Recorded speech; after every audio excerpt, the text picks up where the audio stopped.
Okay, and we are live. ¿Qué tal, amigos? Stuart here from Spain Speaks with this evening's live stream, 7:35 p.m. It is the 1st of July. A new month has started already, and I'm going to say it is a hot month, or it will be a hot month, I think. I'm sitting here sweating currently. Madrid is unbearable, the heat that we currently have here. And we'll see if we can get through the news today, some of the main stories. We'll also take a look at some comments that have been left on the channel in recent times. We'll go into the chat section too, say hello to people in the chat. So if you're watching this evening in the chat stream, say hello. And we'll see, as I said, if I can get to the end because the sweat is dripping off me currently. Now, we'll get straight into the news, and unfortunately, it's happened again. Bad news for Spain's fast train service, or even train services in general. Another stoppage on the Andalusia lines, the Madrid-Andalusia lines. We've seen it in recent times. Seems to be becoming a recurring event, these stoppages, long stoppages, as we can see here. Train services between Madrid and Andalusia have been restored after overnight disruption. Rail services between Madrid and southern Spain have been restored after a major catenary failure, or catenary, however you pronounce it, failure late Monday in Toledo province left two trains stranded overnight, one carrying over 300 passengers. The incident halted the high-speed and long-distance trains between Madrid and cities such as Seville, Malaga, Granada, Cádiz and Huelva, as well as medium-distance routes to Toledo, Puerto Llano and Ciudad Real. Adif, Spain's rail infrastructure manager, confirmed power was restored and trains could now circulate, though delays are expected due to congestion. Services were initially suspended around 8:30 p.m, with power partially returning by 10 p.m. However, it wasn't until after 12:30 a.m. that limited movement resumed via a single track. In total, 5 trains were halted and over 800 passengers affected. Government officials later confirmed the line was cleared between Yeles and La Sagra, but regular traffic had yet to resume. The disruption caused some passengers to be stranded for up to 14 hours. So passengers stranded 14 hours, some of them. An absolute disgrace what is happening with the train service here. The power outage, as we can see here again, affecting those train lines, 800 people affected, and with the heat that we're currently experiencing in Spain, an absolute nightmare. The complaints are coming through. Twitter has been full of complaints, or X has been full of complaints, saying that they were only given one bottle of water. People on these trains, some people needed medical assistance, and other people, of course, seriously inconvenienced because of this, and people complaining that this is becoming, as I said before, a very common occurrence with the train lines in this country. So I don't know what's going on, but Adif or the government or whoever needs to pull the proverbial finger out of their date and fix these problems. Let's get them sorted, because it's a bad look for the country. People being stranded on trains for up to 14 hours in 35-degree heat, or nighttime heat, of course, not that bad, but it is still an absolute nightmare and a disgrace, as I said. Second piece of news now, Spain trying to regulate its... I think the next piece of news is about a politician. It is indeed. Who was sent to jail yesterday by the judge. I'll get to the tourist lodgings in a moment. But Spain's, the PSOE party's former number 2 or number 3, Santos Cerdán, currently on corruption allegations, or in court because of corruption allegations, sent straight to prison yesterday by the judge. As we can see here, the Supreme Court ordered Mr. Santos Cerdán to prison without bail for corruption. Spain's Supreme Court Judge Leopoldo Puente has ordered the unconditional imprisonment of former PSOE organization secretary Santos Cerdán for his alleged leading role in a criminal network within Pedro Sanchez's government. Cerdán was taken into custody on Monday afternoon and is now being held at the Soto del Real prison near Madrid. The anti-corruption prosecutor's office requested the pre-trial detention following a hearing on precautionary measures, citing serious charges including criminal organization, influence influence peddling and bribery linked to the so-called Coldo case. Cerdan, a close ally of Prime Minister Sanchez and former MP, is suspected of working with Coldo Garcia to manipulate public contracts for financial gain, allegedly through the firm Cervenabar 2000. The judge described the evidence against Cerdan as extraordinarily strong, despite the investigation being in its early stages, justifying the decision due to a high risk of flight and potential destruction of evidence. The case remains ongoing. And what was the government's response today to this former MP, very, very close ally of Pedro Sanchez, or at least he was? The government is trying to distance themselves from this individual, but they've come out today and said that they're sorry. And the images of him being sent to prison in a Guardia Civil van were disturbing. Of course, heading to the Soto del Real prison, which is in the north of Madrid. And let's be honest, not the first politician here to step foot in that prison.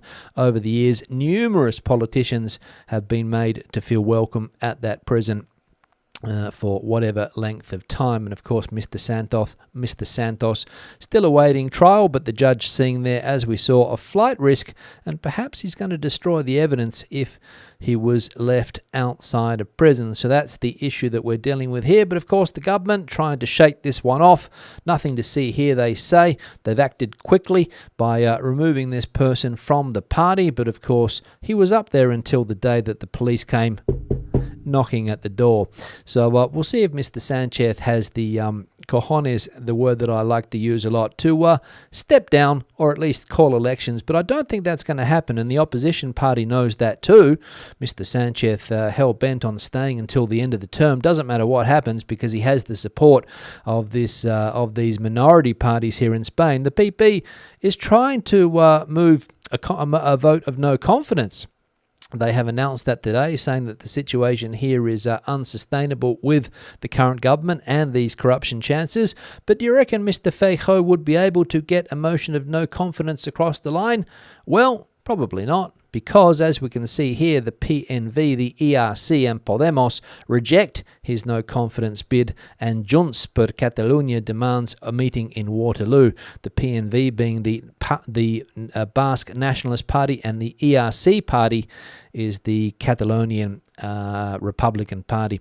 Alberto Núñez Feijóo, leader of Spain's Conservative Popular Party, has initiated exploratory talks with other parliamentary groups to gauge support for a possible no-confidence motion against Prime Minister Pedro Sanchez. However, key parties, the PNV in the Basque Country, ERC in Catalonia, and our favourites Podemos, have already ruled it out. Meanwhile, Junts has made support conditional on Feijóo's travelling to Waterloo to meet exiled former Catalan leader Carles Puigdemont, a proposal the PP firmly refuses. Feijóo, citing the imprisonment of Sanchez's former number 2, Santos Cerdan, has called the current political situation unsustainable and accused government allies of blocking a necessary reset via new elections. While the PP acknowledges that it currently lacks the parliamentary support to succeed, it is using the initiative to pressure Sanchez's allies and position itself as the party tackling political corruption. Party spokesperson Cuca Gamarra has stated that Feijóo would proceed with the motion if he secured enough votes, though this is not the case at present. So a difficult task does Mr. Feijóo face, trying to convince the political partners of the current government, the ones that we saw there, the Basque nationalists, the Catalonian Republicans, the left-wingers Podemos, because they, of course, don't want a right-wing government coming into power, even though the PNV in the Basque Country is a right-wing party. Some people would say that it's even further to the right than the PP, but I'll let you be the judge on that. But of course, if the PP does come to power, the idea that the central Spain has of the rest of the country changes, and of course the tap would be turned off with all of the monies and all of the things that are going to the regions here in Spain as a result of supporting Prime Minister Pedro Sánchez. Would they go to Waterloo to visit Mr. Puigdemont? Of course not, because Mr. Puigdemont, in the eyes of the PP, is a fugitive, number one fugitive in the country, and of course they refused to travel to meet him there, which is what he is demanding. So, which is the opposite of what Mr. Sánchez and company did. Ironically, Mr. Santos Cerdán was the person that travelled to Waterloo to meet with Mr. Puigdemont, because he is the person that holds all of the cards in this country. Surprisingly, a Catalonian nationalist holding the cards over the rest of the country. But that's the way Spain works, and Mr. Feijóo there won't be successful with his motion of no confidence. But as we saw, he wants to pressure Mr. Sánchez's allies. Good luck with that. And the final piece of news related to the illegal tourist lets here in Spain. The government is trying to get them on the books, make them legal, of course, but as we can see here, 9 out of 10 tourist rentals in Madrid lack official registration. A new EU-wide tool to regulate short-term tourist rentals has come into force in Spain, requiring all properties listed on digital platforms to register in a central database. Although the law took effect on the 2nd of January 2025, a 6-month grace period has just ended, and compliance is worryingly low. Only 46% of all tourist apartments in Spain have registered so far, according to the latest figures. Madrid shows the poorest adherence, with just 10% of its tourist rentals officially recorded, less than half the rate of Extremadura, the next lowest region at 25%. Based on November 2024 data from the National Statistics Institute, there were 368,295 tourist rentals in Spain, while only 169,908 have registered with the Ministry of Housing. The actual number of listings may now be even higher, meaning compliance could be even lower. Madrid in particular remains a significant regulatory blind spot under the new system. And if we have a look at a map of Spain and where these tourist rentals are located, the ones that haven't registered yet, we can see Madrid there in the centre, the darkest pink colour, going at around that 1 in 10, I think, or 10%. We can see also that Castilla-La Mancha, or part of Castilla-La Mancha, I think Albacete also with a quite a dark colour, but other parts of the country there a little bit better when it comes to registering on this new platform, your tourist rentals. So why the uptake is so slow, I've got no idea. Maybe people are going to try to keep outside of the law with this. Again, I don't know. I don't know what's going on. But surprising that here in Madrid, as we saw in that article, 1 in 10 or 9 out of 10 tourist rentals in Madrid lacking that official registration. So, yeah, that's what we're dealing with here in Spain. All of these places have popped up like mushrooms in recent times. The government now trying to reel them in. But maybe the ship has already sailed. I don't know. Let me know what you think in the comment section regarding the problem of tourist rentals. Now we'll go into the comment section. We'll check out what has been happening there. The first comment here left by Flyboy. Barcelona has far better quality of life. Madrid is intolerably hot in the summer. Barcelona has the sea and the beach. A phenomenal history. After all, Madrid is an artificial city created at the whim of a king, whereas Barcelona has been an urban settlement for thousands of years. And too many people... Barcelona is also a capital. So Flyboy, obviously on the books of Carles Puigdemont and company, with the fantastic review there left on the channel of Barcelona, saying that it is the city here in Spain which should be voted number one. We saw the other day, I think it was, that Madrid has overtaken Barcelona as far as quality of life is concerned, but the points put on the table here by Flyboy against Madrid: intolerably hot in the summer. It's dry heat, that's the only thing it's got going for it, but it is very, very hot, whereas the hot weather in Barcelona, if I'm not mistaken, when it gets hot in Barcelona, is it not that sticky kind of heat, which I tend to find more uncomfortable than the dry heat that we get in the center. But again, just my opinion on the topic there, Flyboy. And when it comes to history, an artificial city created at the whim of a king. There we go, whereas Barcelona has a longer history. But as I said, most likely working for the Catalan former leader Mr. Puigdemont is Flyboy. Another comment here from Morales J. Great show. Although I have not lived in Barcelona, I find that much of it is so overrun by tourism that it has lost some of its appeal. To me, Madrid is much cleaner and more organised, and for me, better public transport. But both cities are amazing. Thanks, Morales J. A point there for Madrid. Some of the benefits of Madrid: public transport better, cleaner. So there we go. The debate is open. Which is the best city in people's opinions? Lots of comments were left on the channel regarding the issue. And some people, of course, in favour of Barcelona, like the first comment that we saw, some people in favour of Madrid. But let's be honest about this, and probably I would agree that both cities have their pros and their cons. Another one here from Mogsy. We are currently in Madrid, 4 days in total, finishing with 3 to 4 days in Alicante. We have used the high-speed train. We actually live in Torre Almeria. Madrid has been very warm, seems warmer than 8 years ago in August. It seems much busier too. Was in Barcelona 3 years ago, loved both cities. So there we go. Mogsy sitting on the fence, saying that they like both cities, which is perfectly fine. Madrid seeming hotter than 8 years ago. I don't know. Maybe it's hotter at this time of the year. We'll have a look at some comments that were left about that on the channel recently also, about the heat wave here in Spain. Some people leaving their opinions on the so-called heat wave. We'll check those out in just a minute. But of course, as we can see here, I'll just get that comment back on the screen. Using the high-speed train to travel around the country. Hopefully, you weren't affected by the stoppages overnight. Who was that? Mogsy. Hope you weren't affected by those stoppages and you got to your destination on time and safely. So let's hope that that was the case also. But again, much warmer than 8 years ago. I don't know.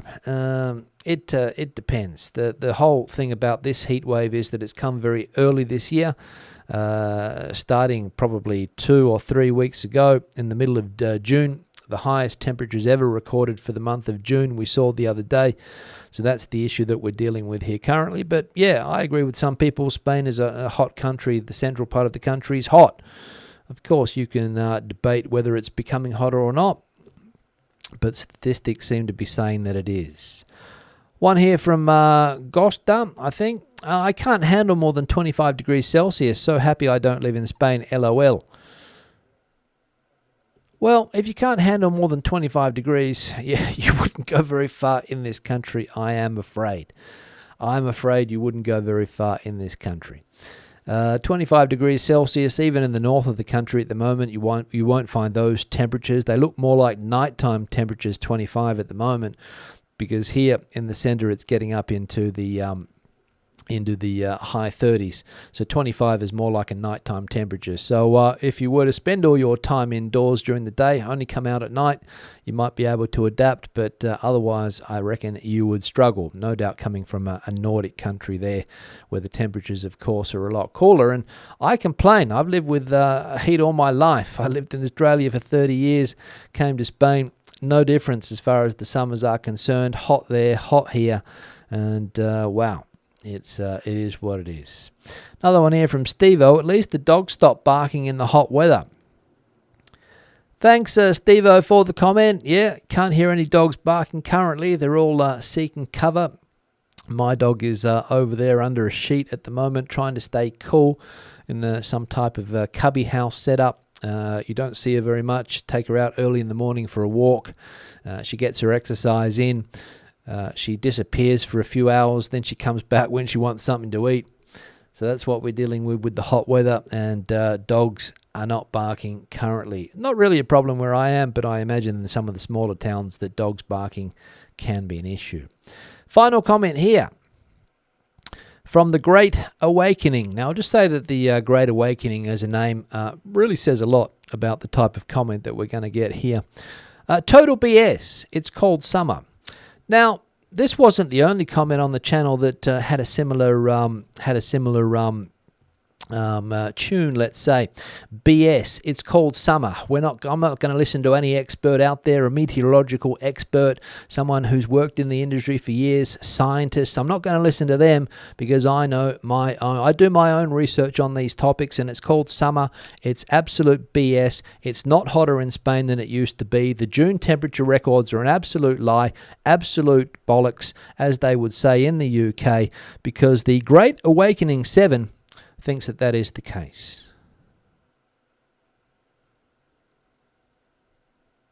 And as I said, he wasn't the only person, or they weren't the only person to have a similar type of thing. It's called summer. It's always hot in Spain. Don't listen to what those experts are saying, because we know more. We know more about the hot weather. Thanks for that. Going into the live chat in just a moment to see what's bubbling away in that live chat. Before I get there, I need to change the backdrop picture. The one that we can see on the backdrop at the moment was sent in by, I've got the name written down here, Mihai, who's recently moved to Spain in the last month or so with his partner, living in a place called Madrid. And the picture that was sent through by Mihai here, a nice street shot.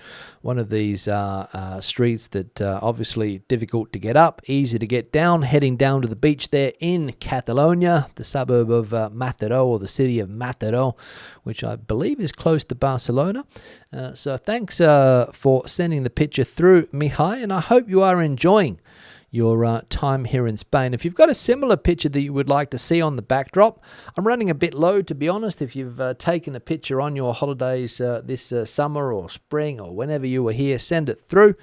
I'm sure people are going to say, but I sent you one that hasn't been on the backdrop yet. Well, it's probably too far into my emails to bring it back. So if you haven't seen your photo, send it through again, and we'll see if we can make it onto the backdrop. So the email address is there, spainspeaks@gmail.com. As I said, feel free to send them through. And any other information that you would like to send my way, whether it's an article, story about Spain, whatever, send them through to that email address. Let's just defocus the background a little bit, or refocus, or whatever the word is.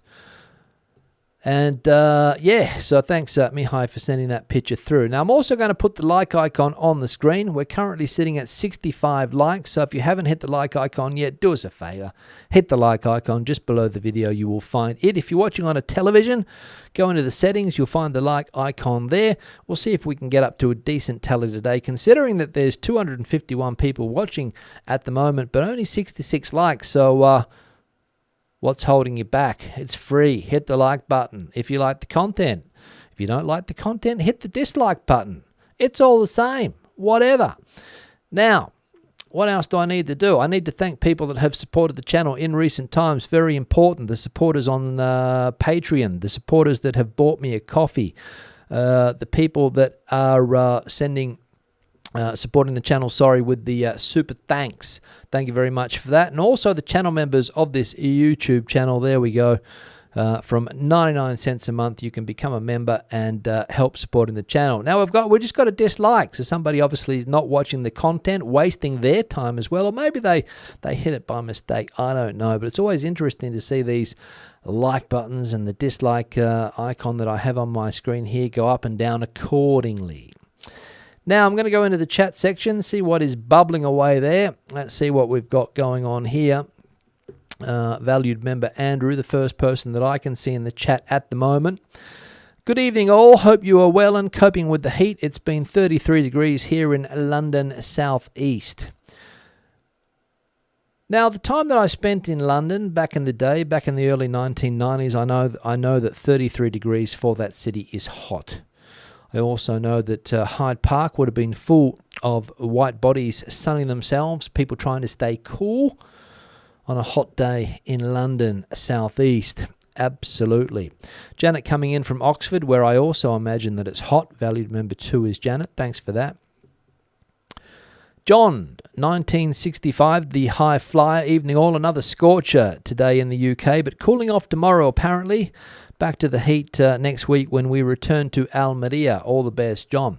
Thanks, John. I think the heat wave here is officially ending on Thursday. Officially, according to those experts that I mentioned before, people that have dedicated their lives to the weather. Not so much the Great Awakening, of course, who's probably come on board in the last 6 years or so and giving their opinions on everything under the sun. But the heat wave here apparently is going to finish on Thursday, but the weekend temperatures are going to be similar to what we had last weekend, which were extremely hot. So I don't know whether there's another heat wave that's going to begin, or whether it's not going to be classified as a heat wave. To be honest, I have no idea. But thanks, John, for that. Hot in the UK too at the moment. And also, I think Ireland is experiencing some warmer weather as well. The couple of weeks of summer that they get on the Emerald Isle. Harry's coming in from Edinburgh. I don't know what the weather's like up there, but thanks, Harry, valued member as well. Charlie's in the chat. Not again, you say. Estuardo is tempting us like he did with the videos he put out of him swimming in his pool in the Mercadona Taste video. Well, I'll be back in the pool shortly, Charlie. I can guarantee that. If there's one thing I can guarantee today, it is that I will be back in the pool as soon as I finish the live stream today, because the sweat, I don't know whether you can see this, but the sweat's just dripping off me at the moment. Dripping off me.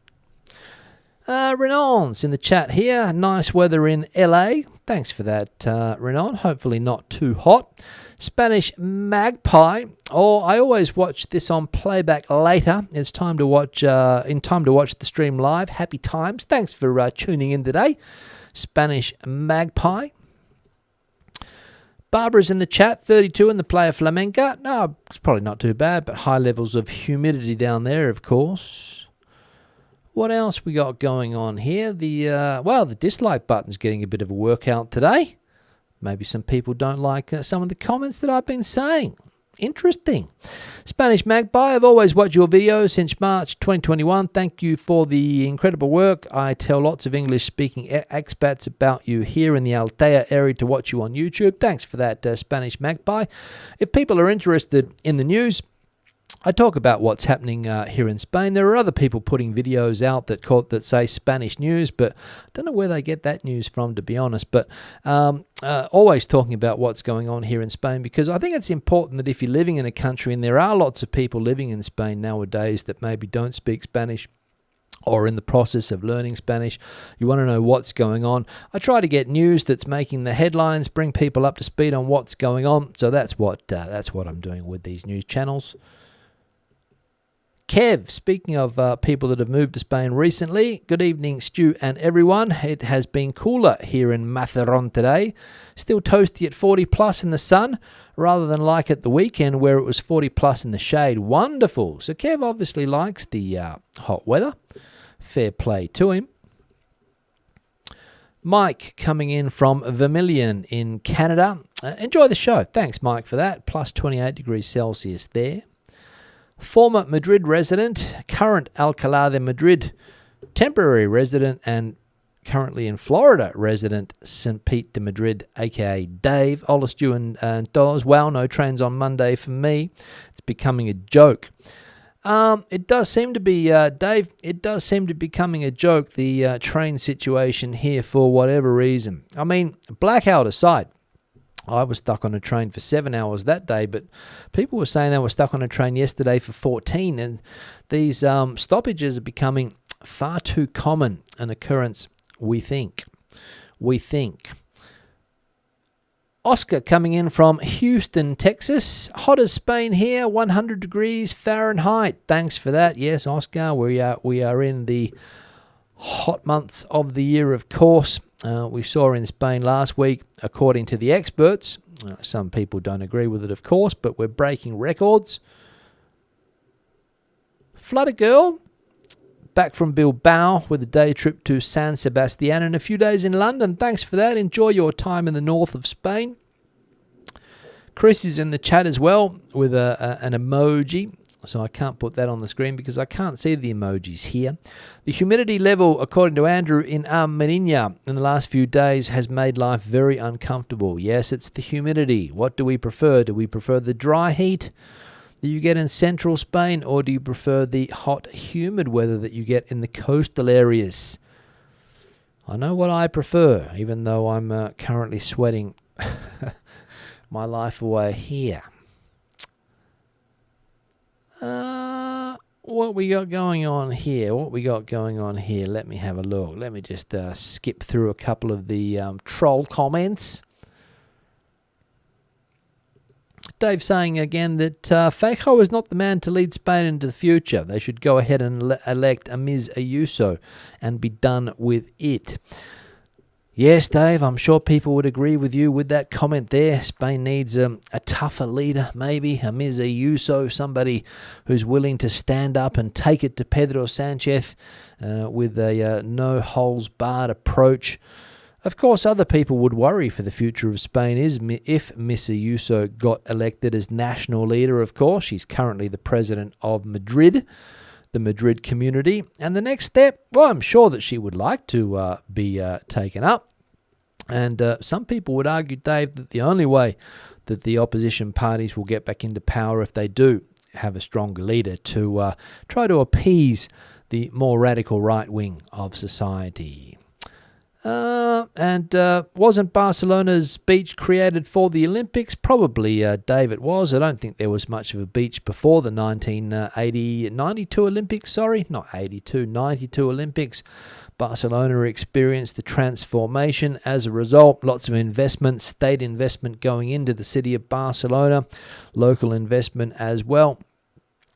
I've always wondered why Barcelona got the Olympics and not Madrid. Given that normally in Europe the way that it works is that the capital city gets the Olympics. You don't see too many secondary cities getting the Olympics in Europe.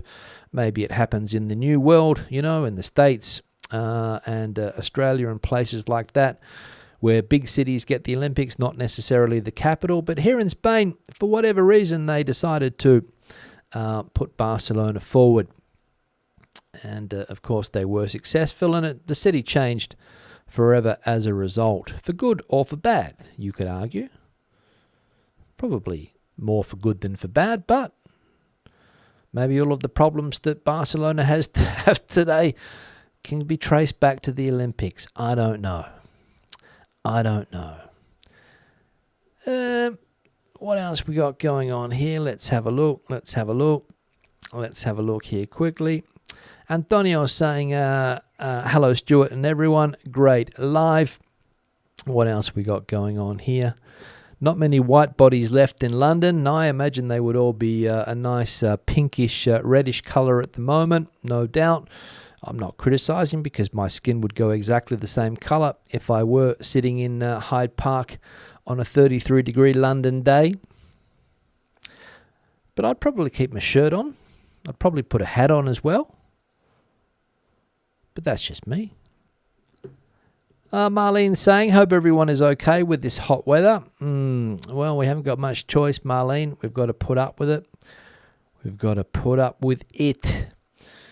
Erica's coming in from a hot terraza, though the sky this afternoon looks very threatening, stormy. That's the other issue, isn't it? The thunderstorms that come in the afternoon and make everything very humid, or at least here. Kev saying that he may disagree with some things that I say, but the work is fantastic. Kev, people agree, people disagree, but I always tend to listen to the experts. Now, I saw your other comment there saying that the experts get it wrong, they get it, whatever. But the fact of the matter is that records have been broken. That's my point. Don't need people coming onto the channel saying in Spain it's always hot. It's always hot in the middle of June, because it's not always hot here in some parts of the country, getting to 46 degrees Celsius in the middle of June. That's my point. But people come on the channel and they try to take down the words of these so-called experts that are being put out here. And I say experts because they're people that dedicate their life to these fields. Now, I don't dedicate my life to weather, so I don't really know what's going on. I don't dedicate my life to viral diseases as well, but I've seen so many comments on the channel from experts. Even when the blackout was on a couple of months ago, the amount of people that are experts with all of this type of thing coming on the channel, leaving their opinions. Some people no doubt are experts, but the majority are not.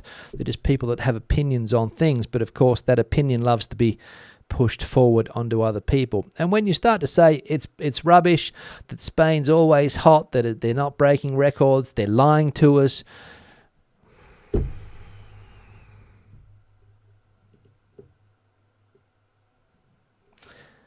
Charlie, I take Spanish classes a week and they cost €10 each. Not speaking Spanish in Spain is not a great idea.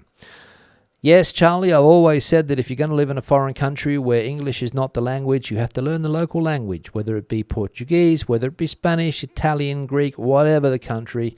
Vietnamese, if you plan to go to that part of the world, learn the local language. Nowadays, easier than ever. And of course, as we see here, it's only costing €10 a class, which is not a huge amount of money to pick up a second language, which will also open your perspectives to other points of views. Pete, hello from Maryland. Hello, Pete. Alan is in the chat. Buenas tardes, todos. I'm a Virgin live streamer here too. Suerte. Practicing his Spanish there is Alan. Good on you, Alan. Marlene saying, in Portugal, we had a rare phenomenon this weekend. A roll cloud came from the ocean. Yes, I saw that. It happened where I spend my time in Portugal, Marlene, in a place called Peniche, I think it was. If I'm wrong, please correct me, but I think that was the case. And the roll cloud came in from the ocean. Yes, phenomenon. El Conquistador is late to the party, but made a comment section. But I made the comment section before you shut it down. Thanks for that, El Conquistador. Herbert, just out of the pool in 34 degrees in Hamburg. That's hot for Hamburg. Hot for Hamburg. Hot for Hamburg. Ian saying, is that Ian or Ian? I've done 2 Olympics and it's based on economic infrastructure benefits behind the scenes. Yes, that is the idea. Sometimes the infrastructure works and sometimes it doesn't. There are stadiums around the world that are sitting there empty as a result of the Olympics. I think Greece, the Athens Olympics, wasn't the best for the country. The cost and things like that sent them into an economic downward spiral. But we'll see. Todd coming in from Texas. I can't imagine living here without air conditioning, though a few do. Do people live fine without an aircon in Spain? Where we are, we live well without air conditioning. Thought about putting it in, on these very hot summers, we think about it, but at the end of the day, the way that the house that we live in here is orientated, the sun doesn't really hit any of the house full on, let's say, so it doesn't get overly hot, and fans are okay. And the pool, of course, if you're lucky enough to have a pool. Antonio saying that the Barcelona Olympics, because the president of the IOC, Samaranch, was from Barcelona, and a century ago Barcelona was bigger and richer than Madrid. Not right now. Madrid is richer by far. Yeah, but the idea would have been, Antonio, bring it to the capital city like they've done in every other European country. For example, Paris Olympics. For example, the Rome Olympics. For example, the Athens Olympics. For example, the London Olympics. I can go on and on and on. The Berlin Olympics, etc. Helsinki, I think, had the Olympics back in the day. So you can get my point there. But, of course, in Spain, you give it to Barcelona.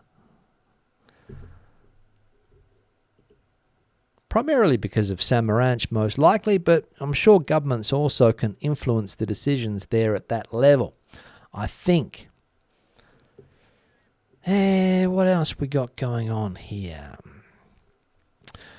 Ian back, I am Rob, sorry, I think this is. And the Olympic Games often leave the host city in ruins because most of the money goes to some questionable projects that often fail or go unfinished. Yeah, that's what I was saying before.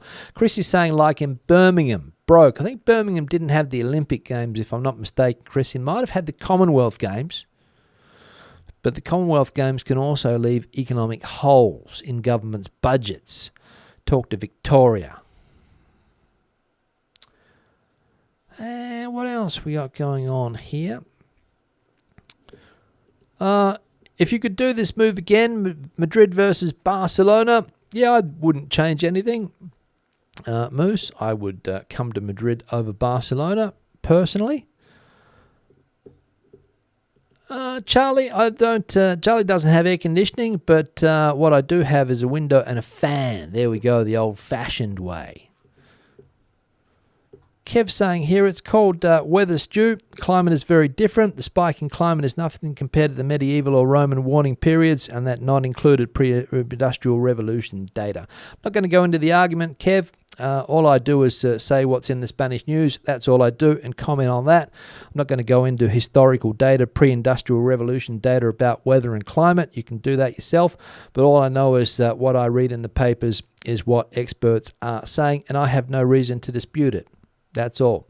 I have no reason to dispute it. The same during COVID. I had no reason to dispute what some experts were telling me. I still get called names on this channel because I was talking about COVID during the times from people that, again, were they more experts than me? Or they were just believing alternative press. I don't know. The blackout again. What really happened? We don't know because the government hasn't told us yet, except for the report that they put out. Is that the real reason? We're going to have to go by that because I don't have the expertise to question what was in that report. So that's where it's at. And I don't have the expertise to question whether we're breaking records when it comes to weather or not. If the meteorological agency tells us that records are being broken, I believe that. All I know is that I'm experiencing at the moment very, very hot weather that is not traditional at this time of the year. Again, am I an expert on this? No. But what I'm not going to be doing is leaving comments on somebody's YouTube channel, not you, Kev, talking about the other person about this. That's the issue. That's the issue. That's the issue. I don't talk about things that I'm not an expert in. If you want to talk to me about food, which I like to eat, I'm not an expert on food, but I'll give my opinion on things that I like or things that I dislike. When I travel to a place, I'll give my opinion, but I'm not an expert on these things. But again, I don't pretend to be. And thanks for teaching us about AI learning English. It was a discovery. There we go. AI learning English. That's it. A fantastic way to learn nowadays. Wow, experts. Well, don't know what that one's about, Jennifer, but thanks for the brief comment. Now I'm going to wrap it up. Kev saying, yeah, let's do food. I mean, again, you know, everyone has opinions on different things. Everyone has likes and dislikes. I went and had lunch today, and was I overly impressed by the lunch that I had? For the price, you can't complain, right? But was it the best meal that I've ever had? Probably not, but you guys will see the video when it's published. Now I'm going to wrap it up. Probably see these beads of sweat dripping off my forehead currently. That's where I'm at the moment, under these lights. I'm going to wrap it up, hit the pool. It's been a pleasure. Hasta luego, hasta entonces, adios, bye.